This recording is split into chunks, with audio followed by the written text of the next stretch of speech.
bienvenidos.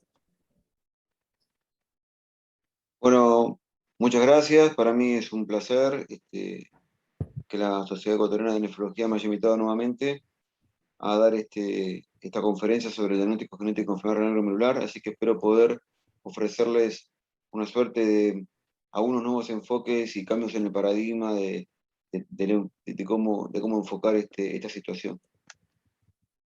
Vamos a pasar a la próxima diapositiva.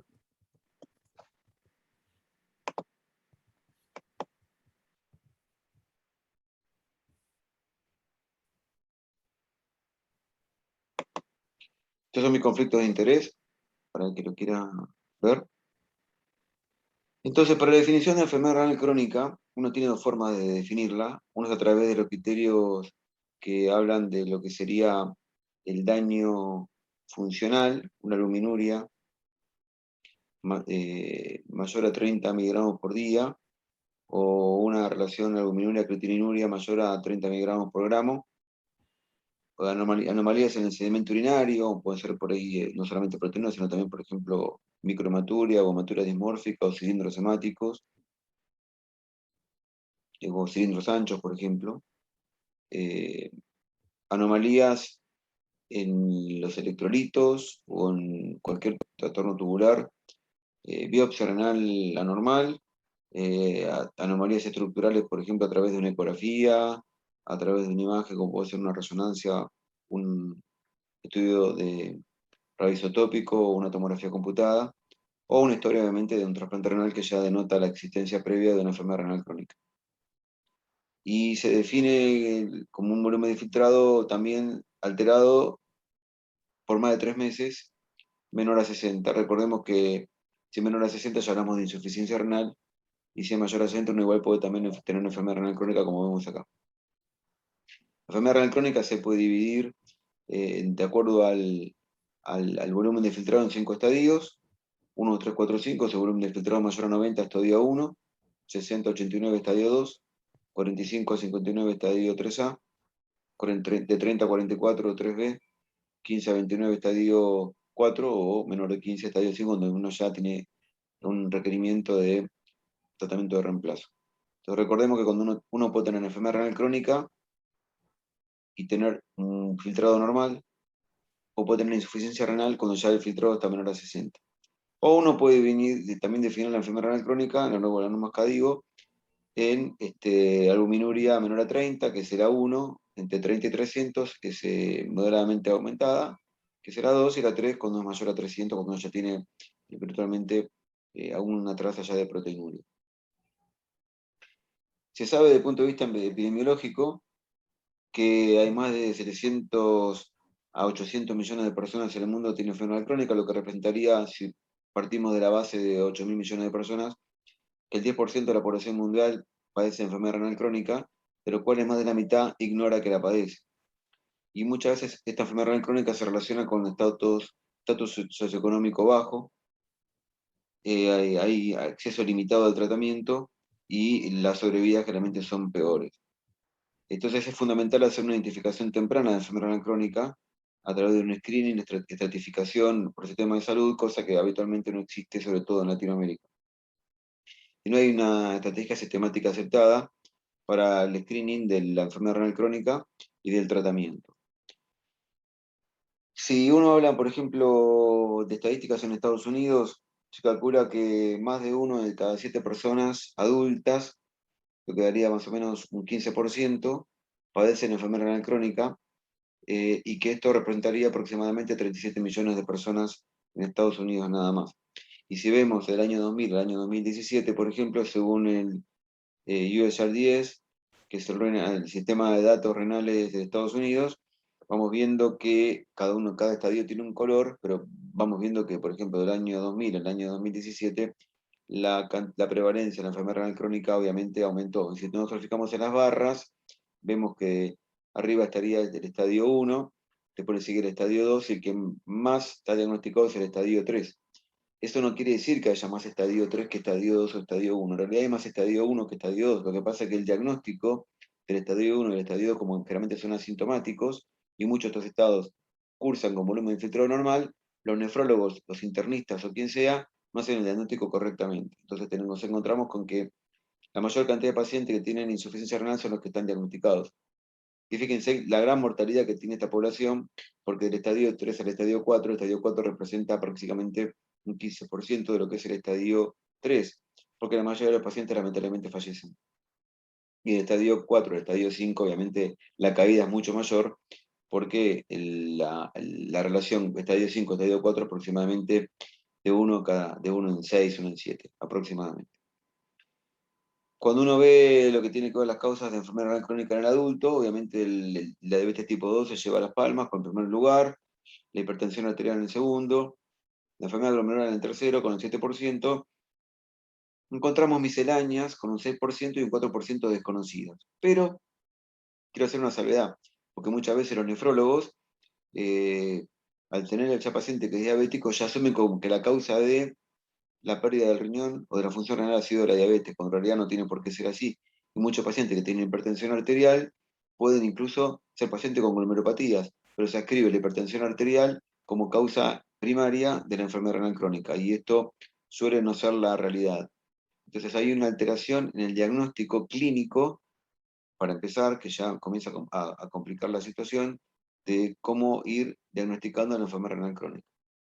Nosotros en esta charla de hoy vamos a basarnos en este 6% que tenemos acá, que serían, perdón, las glomerulares que es un 7%, las misceláneas que es un 6% y este 4%. Pero recordemos que muchos de estos pacientes, del 28%, pueden también estar incluidos en este grupo, porque muchas veces no se ha explorado la histología o la clínica de estos pacientes, y muchas veces pacientes diabéticos que no tienen proteinuria pueden también tener otro tipo de situación en la cual no es la causa principal de enfermedad renal.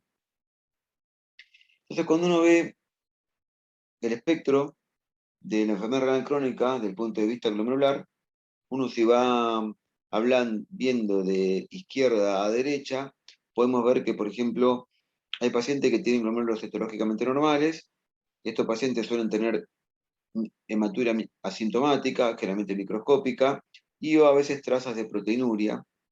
Estos pacientes, cuando uno a veces avanzan en el tiempo, se hace una biopsia, puede encontrar a veces cuadros de glomerulonefitis mesangioproliferativas, focales o difusas, que realmente se acompañan con micromaturia y o trazas de proteinuria también. Si las manifestaciones clínicas son de una nefritis aguda, es decir, cuadros de síndrome nefrítico, con hipertensión arterial, cuadros variables de retención de líquido, con edemas, insuficiencia renal, esos pacientes seguramente van a tener una nefritis necrotizante proliferativa difusa o focal. Mientras que hay un grupo determinado de pacientes que van a cruzar con cuadros rápidamente evolutivos que van a tener como predominancia en la histología las semilunas, en más del 50% o cercanos al 50%, generalmente activas, celulares. Y hay un gran problema acá, que es la esclerosis focal y cementaria, que es el que está a la derecha de la diapositiva, que en estos pacientes tienen cuadros de proteinuras crónicas, que de muchos años de evolución, y que generalmente no se han dado mayor importancia, o cuando uno con cuadros que pueden ser variables en cuanto a su clínica. O sea que el paciente de esclerosis focal y cementaria es un tema que tiene muchos puntos que me parecen que son fundamentales para poder entender un poco más. A lo que voy a apuntar es tratar de ver si podemos cambiar los paradigmas de cómo enfocar la enfermedad renal crónica desde el punto de vista glomerular. Entonces, la esclerosis focal y cementaria no es una enfermedad, es un patrón de injuria glomerular, estereotipado, por diferentes mecanismos fisiopatológicos, ya sea mutaciones en los podocitos o en la membrana basal, o incluso a veces a nivel del endotelio, con después progresión a cicatrización, o por los factores primarios de circulación, o por causas secundarias. El patrón histológico en general, salvo algunas variantes, suele ser de una esclerosis focal y cementaria. A veces puede haber variantes a nivel de lo que es la histología electrónica, pero vamos a ver después que tampoco es tan patognomónico uno con la otra. Entonces uno puede tener un cuadro de esclerosis focal y cementaria en un paciente por proteinuria, alteración de la función renal, como dijimos previamente, en el espectro de la misma, y cuando uno ahonda esta biopsia, que es un tricrómico, vamos a encontrar importantes grados de fibrosis, que están bien basófilos, algunas alteraciones tubulares, y un glomérulo que está completamente afectado con una esclerosis focal y cementaria predominantemente entre la hora 1 y la hora hora 4, hora 5, y del otro lado también se ve un adelgazamiento en cuanto a lo que es la morfología del glomérulo. Pero si uno avanza con la inmunofluorescencia, que suele ser negativa, y después termina haciendo una electrónica, nos encontramos que este paciente, por ejemplo, tenía cuerpo de cebra y terminó teniendo una enfermedad de Fabry. Entonces, este paper que hemos publicado ya en el año 2013 habla un poco sobre el caso de que la historia continua, o generalmente que hay de la esclerosis focal segmentaria, y que quedaba con ese diagnóstico, pero si uno ahondó un poco más y pudo tener la chance de hacer una electrónica, pudo llegar a ver que el diagnóstico no era el definitivo de la esclerosis focal segmentaria, porque recordemos que la esclerosis focal segmentaria no es una enfermedad, es un patrón de injuria que a veces puede estar demostrando de base otro tipo de alteración. Otro caso puede ser otro paciente que tiene esclerosis focal segmentaria, nuevamente proteinuria, alteración de la función renal, y esta paciente es una paciente de 32 años que estuvo con una proteinuria crónica desde que tenía 4 o 5 años, inmunosuprimida con un montón de inmunosupresores, estaba ya cercana al trasplante, y le habían propuesto a la paciente, obviamente, plasmaferiarla, porque se había asumido el cuadro por todos los grados de inmunosupresión que había sido resistente, darle plasmaféresis y corticoides y rituximab, etcétera. Y en realidad lo que la paciente tenía antes del trasplante, le hicimos nosotros por segunda consulta un estudio genético, resultó que tenía un síndrome de uña rótula, como dice el título de este paper, y la paciente obviamente se evitó hacerle plasmaféresis, rituximab y todas las cosas que se le había propuesto, porque el diagnóstico desde que había nacido obviamente era y siempre se interpretó como siempre tuvo nefrótica, que era una esclerosis focal segmentaria primaria. Otra paciente que también llegó a la consulta por un cuadro de proteinuria, con alteraciones, a veces llegó a estar en síndrome nefrótico no, que también estuvo inmunosuprimida.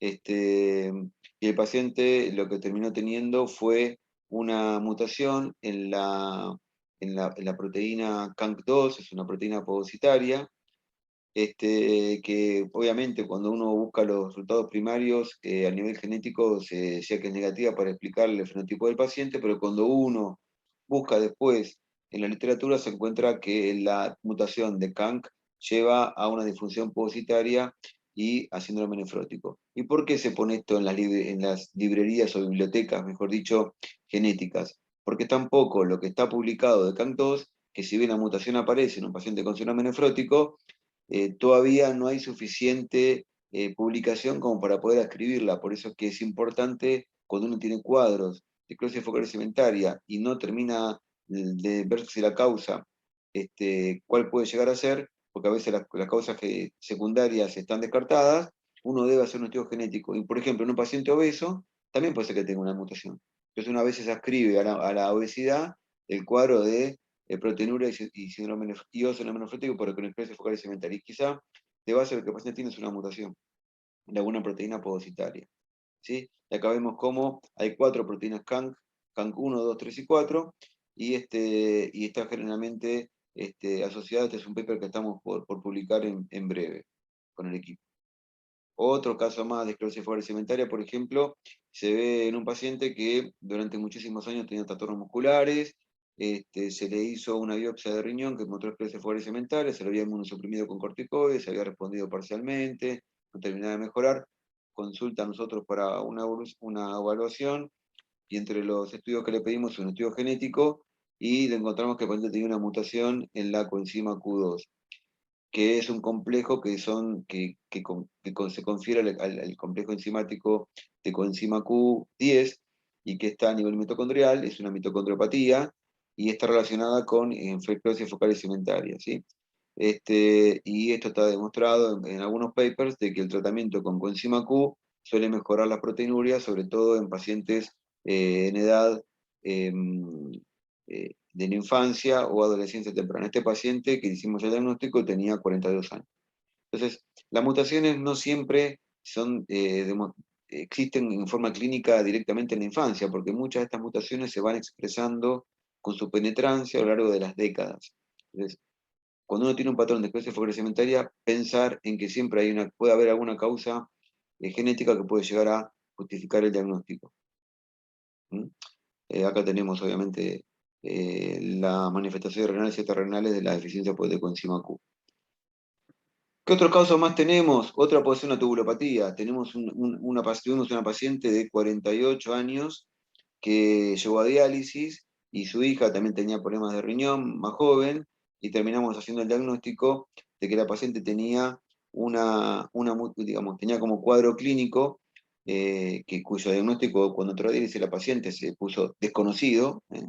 De pronto, cuando rastreamos a la hija, le encontramos que tenía una esclerosis focal cementaria, la hija tenía aproximadamente 25 años, y le encontramos que tenía una enfermedad tubulointersticial autosómica dominante, y el diagnóstico en definitiva fue una mutación en la mucina, ¿sí? Como sabemos que la enfermedad tubulointersticial autosómica dominante del adulto pueden ser 4 genes básicamente los que están afectados: la uromodulina, también llamada proteína de Tamas-Horsfall, la mucina, el gen de la renina o el factor de crecimiento patocitario. Cada uno cursa con una clínica más o menos diferente. Algunos tienen básicamente hiperuricemia, pero este paciente tiene una esclerosis focal cementaria secundaria a un trastorno tubular primario, tubulointersticial primario. Entonces, no solamente la esclerosis focal cementaria a veces es patognomónica de un problema primario a nivel glomerular o secundario a un problema glomerular, sino que a veces el problema tubulointersticial después repercute a nivel glomerular por la alteración, sobre todo de perfusión, con esta citoarquitectura que es bastante característica. Hemos tenido también otros casos de esclerosis focal cementaria secundarios a síndrome de Alport. El Alport realmente cursa con micromatura o niveles variables de proteína. Una chica de 19 años que consultó por micromaturia con 2,5 gramos de proteinuria, terminó teniendo como base un síndrome de Alport. Entonces, ¿qué quiere decir esto? Que muchas veces el fenotipo lo que nosotros estamos viendo histológicamente no se correlaciona con lo que uno ha venido estudiando a lo largo de la historia de la medicina, y estamos viendo que muchas veces los patrones morfológicos se van disociando de lo que es la causa clásica, que será una enfermedad genética. Otra causa más de esclerosis focal cementaria, el síndrome urémico hemolítico atípico, puede debutar o encontrarse como una esclerosis focal cementaria. Tuvimos pacientes con mutaciones en la podocina, otra con la proteína tipo 1 del tumor de Wilms, otras causas más. Entonces, yo creo que es fundamental tener en consideración este punto, que cuando uno encuentra patrones histológicos determinados, muchas veces la causa es una mutación que lleva a este patrón de expresión. Pero puede ser que, por ejemplo, muchas veces hay patrones membranoproliferativos que también tienen causa genética de base, que no tienen por qué estar relacionados, por ejemplo, con el complemento, puede estar relacionado con otros patrones estructurales, como puede ser, por ejemplo, mutaciones en el colágeno, como tuvimos una paciente, el 3A4. Entonces, recordar el tema de la morfología para seguir adelante con la clase. Cuando nosotros hablamos de esclerosis focal cementaria, en cuanto a su clasificación, tenemos la idiopática primaria, que es un factor circulante, las que son causas hereditarias o por mutaciones, y fíjense después cómo, por ejemplo, la hepatitis C, que generalmente da un patrón membrano proliferativo por inmunocomplejo, con hipocomplementemia, puede cursar también a veces con esclerosis focal cementaria. O la infección por HIV, o otros virus, drogas, como pueden ser los sinoles de la enzima, perdón, de los anticalcinogrínicos, el pamidronato, el litio, la heroína, la cocaína. Hay estados de hiperfiltración, como decía antes, probablemente la obesidad, o a veces nefropatía por reflujo, o obviamente pacientes que tuvieron una glomerulopatía previa o una pielonefritis hace muchos años atrás, y de pronto dejan como resabio, como remanente, una glomerulopatía con el patrón de cicatrización como es una esclerosis focal cementaria. La edad, obviamente a medida que los glomérulos van envejeciendo y los pocitos se van perdiendo, se van formando fenómenos de esclerosis focal. Y también hay trastornos isquémicos, como estenosis renal, el rechazo agudo crónico, la embolia de colesterol, en fin, un sinnúmero de entidades que muchas veces uno dice, bueno, el paciente tiene obesidad. Bueno, ¿por eso descarta que tenga una mutación? No. Bueno, el paciente, por ejemplo, no tiene ninguna de estas listas. No tiene ninguna causa de esta. Bueno, si queremos tener esclerosis focal cementaria, ese no es el diagnóstico. Hay que buscar la mutación para poder hacer esto es muy importante, no solamente para hacer el diagnóstico, sino también para hacer consejo eugénico, genético, por si es autosómica o dominante la enfermedad que puede tener el paciente o por las complicaciones eventuales que puede tener a futuro. A veces hay antecedentes familiares, pero a veces puede ser que sea una mutación espontánea en este paciente, en un caso índice. Y eso va a llevar, obviamente, a que uno tenga este tipo de alteración en el futuro a partir de este caso índice. ¿Mm? Entonces, fíjense qué interesante este estudio publicado por parte de los doctores son de la Mayo Clinic, como Fervenza, el doctor Setti, que es el nefropatólogo muy conocido, y habla de los fenotipos patológicos y clínicos y las causas genéticas en la esclerosis focal y cementaria en los adultos. Y si nos fijamos, nosotros realmente creemos decir, bueno, estos pacientes son todos chicos, no. Son adultos, 58 años, pues, como ya les conté anteriormente que nos pasó a nosotros, 22 años, 32 años. Y la otra cosa interesante, que algunos cursaban con síndrome nefrótico, otros no, o sea que a veces uno tiene por qué decir que porque es que se fue cementaria y tiene síndrome nefrótico debe ser una causa primaria, no siempre es así. Hay otros pacientes que tienen proteínas en rango nefrótico, si que tengan síndrome nefrótico, por ejemplo, este paciente que tenía una, una mutación en el gen de INF2, que es invertido de la formina, en el cual tenía 7 gramos de proteinuria, el paciente no tenía síndrome nefrótico, pero fíjense con respecto a lo que era electrónica, ¿sí? Muchos de estos pacientes tienen trastornos podocitarios de alteración de los pedicelos que son difusos, ¿sí? Que no son propios de la primaria. A lo que voy es que algunos pueden ser secundarios, pero algunos pueden ser primarios. Entonces, cuando uno dice, bueno, pues si el paciente tiene desdibujamiento pedicelar difuso, entonces es una primaria. No, no es así. ¿Por qué? Porque el podocito se va adaptando a la injuria que va recibiendo, ya sea por la mutación, ya sea por el factor de permeabilidad, y eso lleva a que para evitar su despegamiento y su eventual pérdida en la orina, se mantiene anclado a la membrana basal, porque una vez que se pierde un pocito, se pierde para siempre. Entonces, renuncia a su función más importante del pocito, que es evitar la pérdida de proteínas, para mantenerse anclado a la membrana basal. Entonces, renuncia a su función para permanecer en su medio de vida. Por eso es que la función más importante del podocito es justamente la evitar la pérdida de proteínas. Cuando el podocito se altera en su estructura, también se altera en su función y comienza a transformarse en una célula presentadora de antígenos. Y eso va a llevar obviamente a un patrón de inflamación local con la correspondiente consecuencia que esto va a traer a nivel de lo que sería la marcadora de presión de enfermedad renal, como puede ser la podocituria, la proteinuria, eventualmente puede ser hipertensión arterial por la disminución de la disponibilidad de la masa renal para filtrar el plasma, y la insuficiencia renal, que es lo que después viene como consecuencia, ¿no? Entonces, si uno dijera, bueno, ¿cómo enfoco yo la esclerosis focal segmentaria? Fíjense en este es un sitio que les recomiendo que lo visiten, que está acá al pie de la Malacarts, como está acá en el pie de esta diapositiva, que hay aproximadamente 10 distintas variantes clínicas de síndrome nefrótico con esclerosis focal segmentaria, y algunos que no tienen por qué tener síndrome nefrótico. Y como muchas veces, desde un patrón glomerular determinado, uno termina teniendo otro tipo de diagnóstico. Es decir, la forma de afectación glomerular nadie la va a discutir. Esclerosis focal segmentaria. Esta es una entidad que se describió hace más de 50 años, cuando no existían todos estos conocimientos que tenemos ahora de la fisiopatología o de la genética. Pero entonces, por diferentes mecanismos fisiopatológicos, se llega a un mismo diagnóstico histológico, que no es nada más y nada menos que el punto de partida para después buscar cuál es la causa de esa forma que tiene el glomérulo. La forma que tiene el glomérulo puede haber variantes. Puede ser que esa esclerosis focal segmentaria sea de predominio celular, o sea una variante de la punta, o una variante periliar, o una variante colapsante. Nadie lo va a negar. Pero de base hay una causa que lo está llevando a tener esta forma de expresión morfológica.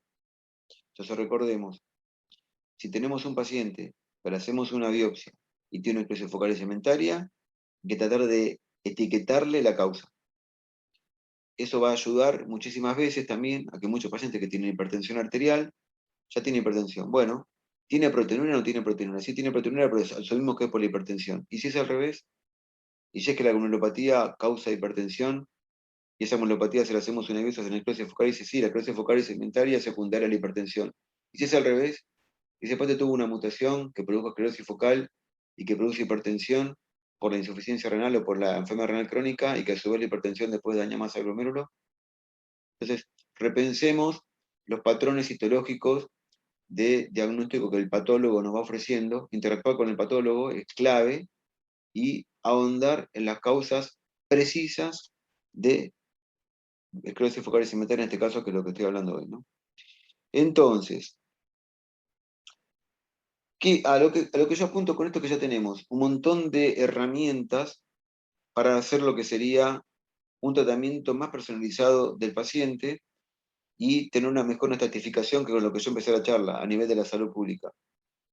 ¿Y con qué apuntamos esto? Lo que se llama medicina de precisión. Los fenómicos, los genómicos, los transcriptómicos, expoxómicos, metabolómicos, proteómicos, epigenómicos, microbiómicos. Todo esto va a llevar a que uno pueda tener una medicina de precisión mucho más ajustada a lo que el paciente y el sistema de salud va a necesitar. Muchas veces decimos, sí, pues estos estudios son carísimos, pero es mucho más caro tener al paciente en diálisis o tener un paciente renal crónico con todas las comorbilidades. No olvidemos que la enfermedad renal crónica es el factor de riesgo independiente más importante de enfermedad cardiovascular, que es la principal causa de muerte en los adultos, más que el cáncer. Y es más, sabemos que la enfermedad renal crónica también predispone a la oncogenia, a los tumores. Y los pacientes que tienen diálisis también tienen mayor riesgo y mayor mortalidad incluso que los pacientes oncológicos. Y mayor riesgo de padecer tumores. Y después encima, después el paciente ya lo tenemos renal crónica, tenemos que trasplantarlo. O sea que también le agregamos mayor morbilidad. ¿Y por qué es importante hacer esto? Porque si allá la población genéticamente joven, que muchos de estos casos pertenecen a esa población, uno, en lugar de utilizar inmunosupresores costosos o con las complicaciones que también traen los inmunosupresores, hace un diagnóstico de entrada que está basado en la genética de una mutación, uno ya le evita al paciente tomar corticoides, anticalcineurínicos, muchas veces también se le da ciclofosfamida, muchos de estos pacientes quedan estériles o que quedan con alteraciones secundarias producidas como la diabetes o la hipertensión producida por los inmunosupresores, cuando en realidad en ningún momento tenían indicación de haberla tenido. Tratemos de reeducar al mundo de la nefrología o de la medicina interna, tratando de buscar diagnósticos de certeza. Obviamente que si uno hace una secuencia exómica para una utilidad diagnóstica, lo que más vamos a encontrar de acuerdo a los fenotipos es que el paciente tenga una poliquitosis renal, porque ya tenemos un fenotipo. ¿El fenotipo cuál es? O una historia familiar, que generalmente está, a veces puede ser que sea espontánea, o a veces es desconocida la historia familiar, sobre todo, por ejemplo, en gente adoptada, pero ya hay un fenotipo, ¿sí? Que serían los riñones poliquísticos, que una vez después trata de buscarle la mutación, obviamente. Pero si sacamos a los poliquísticos, tenemos un montón de pacientes que tienen, por ejemplo, alteraciones en el colágeno 4, pero con la mutación 4A3. ¿Y qué quiere decir esto? Que muchos de estos pacientes que tienen Alport, tienen, desde el punto de vista fenotípico, enfermedad quística. Un grupo importante, obviamente, tiene esclerosis focal y segmentaria, trastornos glomerulares, y hay un grupo que no es desconocido, que no los conocemos con ninguna alteración porque nunca se han biopsiado.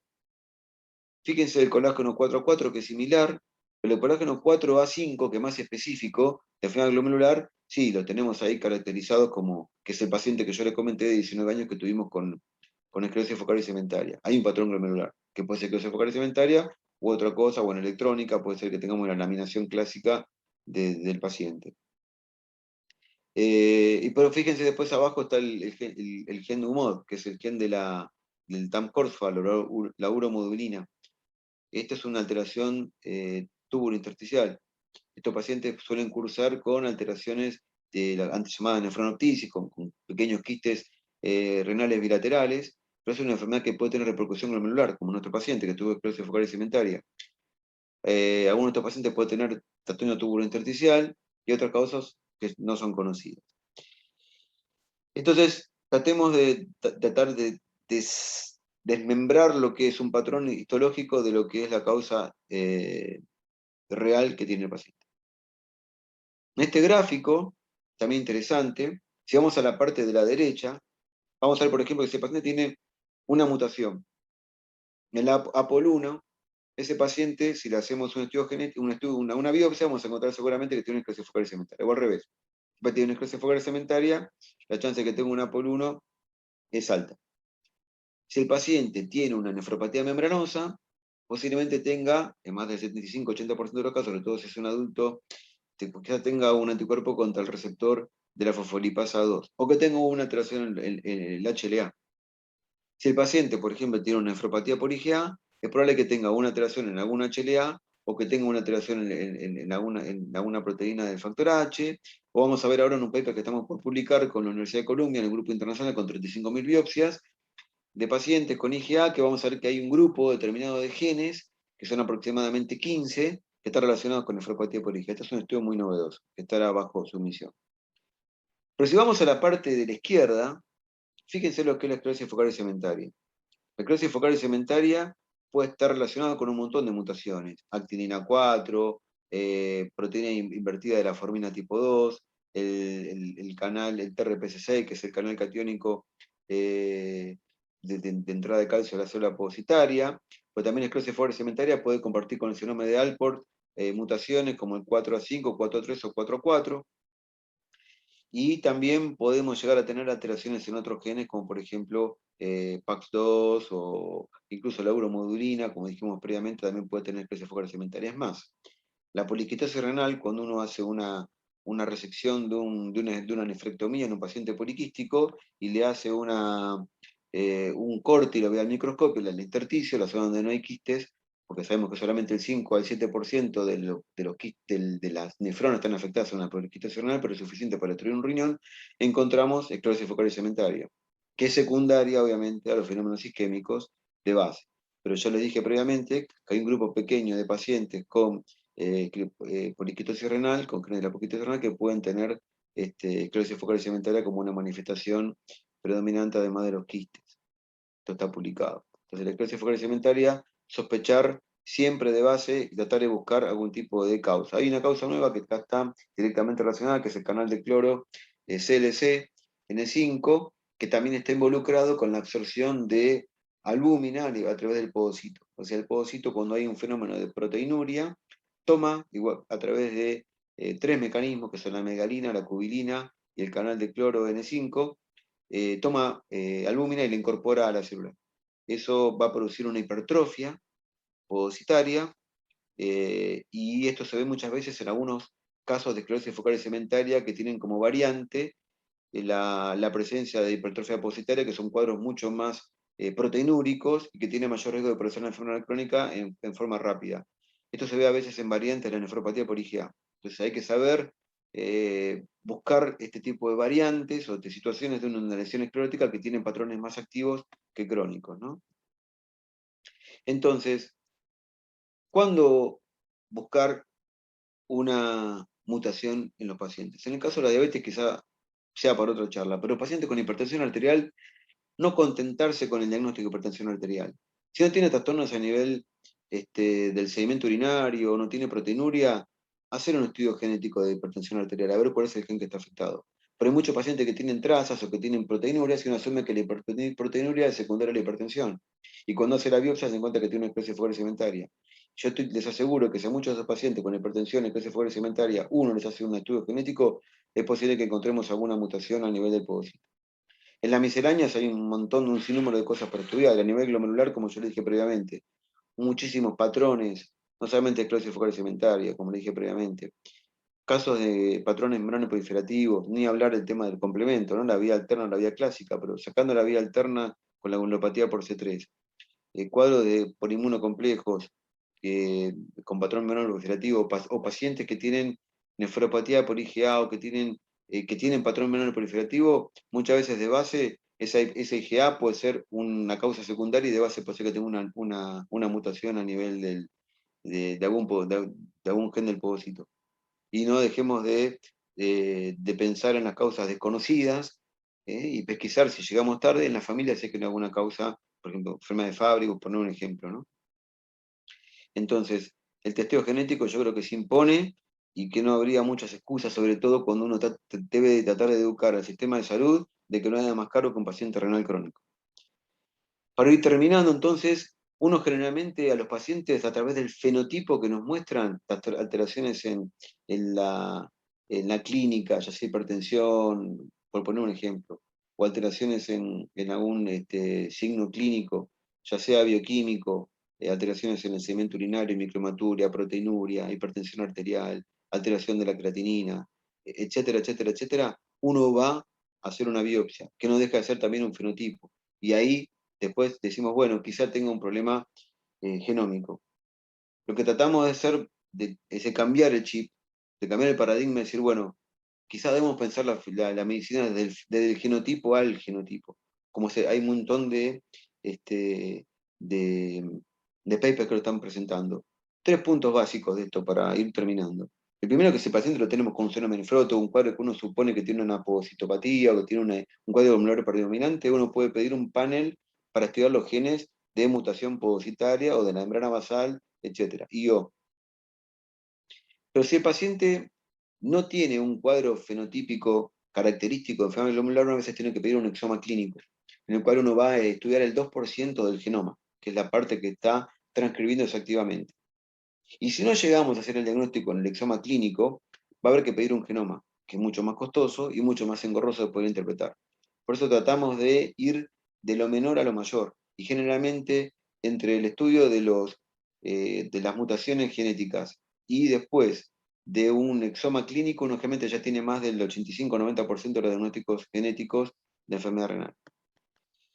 Para terminar, entonces, si nosotros tomamos acá un cuadradito, ¿no? Este es un gráfico muy interesante, en el cual, cómo a través de un espacio fenotípico, como podría ser, por ejemplo, la esclerosis focal segmentaria, que lo tenemos acá, este rombo, o este cuadrado, si uno de pronto lo desglosa, el espacio genotípico es diametralmente mayor, exponencialmente mayor. ¿Por qué? Porque supongamos que nosotros tenemos acá en este cuadro una esclerosis focal segmentaria, por poner un ejemplo. Las causas genéticas de que en este cuadradito tengamos pueden ser un montón de genes. Entonces, viéndolo al revés, es muchos de estos genes tienen como patrón morfológico la esclerosis focal segmentaria. Creo que si tomamos como concepto esto, podemos llegar a empezar a cambiar la forma de pensar y llegar más temprano a los diagnósticos. Porque generalmente es frustrante saber que un paciente con una neuropatía, cuando le hacemos el diagnóstico, muchos de estos pacientes terminan a veces en enfermedad renal crónica terminal. Yo me despido con esta portada, la parte digamos, la parte de atrás de la portada de un disco clásico de los Beatles que se llama Abbey Road.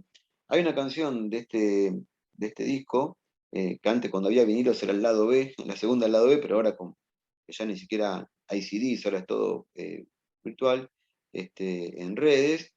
Hay una canción llamada Because, se llama Porque. ¿Sí? Uno dice, bueno, muy bien, esta canción tiene un fenotipo Beatles, porque la canción es de los Beatles, es una canción clásica, que fue la que ellos escribieron. Ahora, cuando uno ahonda en la historia de la canción, se cuenta que el genotipo de la canción era de Beethoven. ¿Por qué? Porque cuando Lennon escribió la canción, escuchó la sonata Claro de Luna de Beethoven y pidió incorporar parte de esta música, de esta melodía, dentro de lo que sería la canción que es una canción clásica. Entonces, uno puede llegar a tener un fenotipo determinado, pero la base de la canción viene de siglos atrás. A lo que voy es, cuando pensamos en neuropatías, no nos quedemos con la forma, busquemos siempre lo que está debajo, que puede ser una mutación ya sea en el complemento, ya sea en los pogocitos, en la membrana basal, que generalmente puede llegar a cambiar no solamente la historia del paciente, sino también de la familia, porque muchas de estas enfermedades están empezando a tener tratamientos específicos. ¿Sí? Bueno, yo con esto me despido, termino la presentación y obviamente